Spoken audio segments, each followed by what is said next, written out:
Hello, welcome back to The Painted Fairy. Today we are going to be discussing one of my other favourite artists. They're all probably my favourite artists.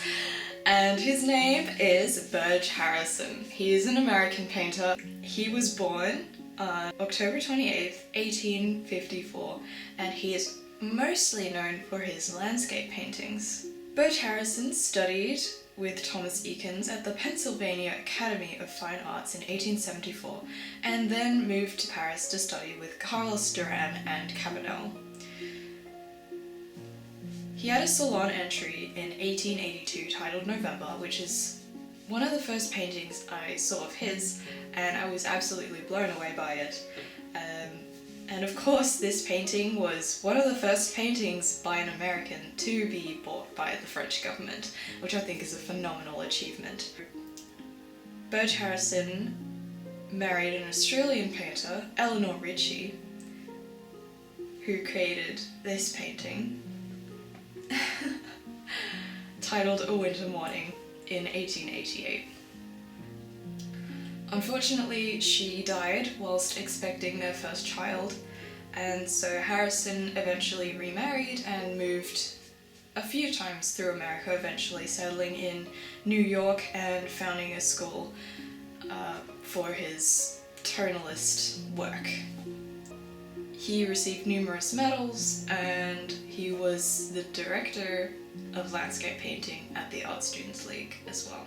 He became known for his winter snow landscapes. In 1909, he published a book on landscape painting, which was used as a required text for his courses.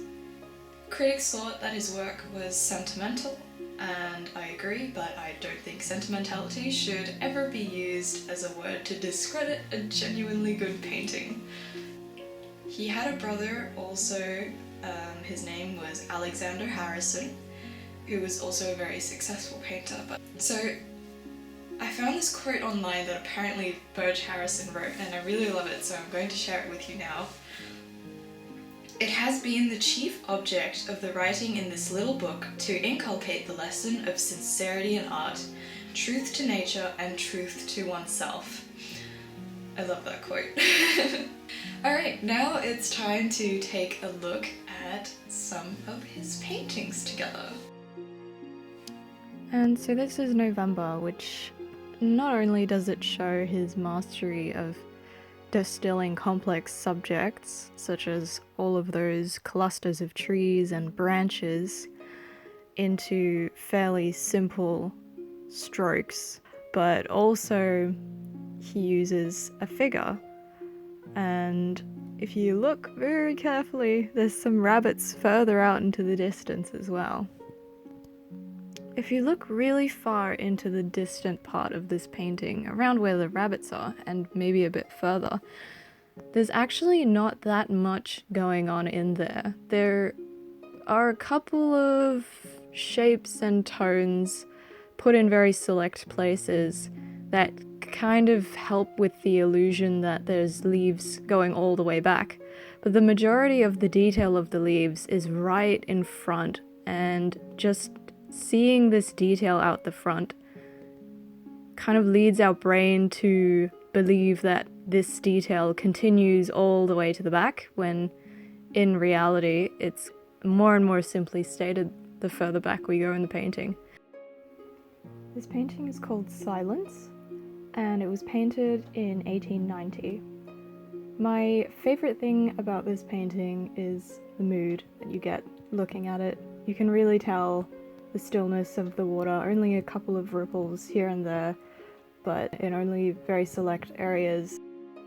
I find the composition is very powerful because of the huge looming tree, and also the giant tree's reflection taking up half of the composition.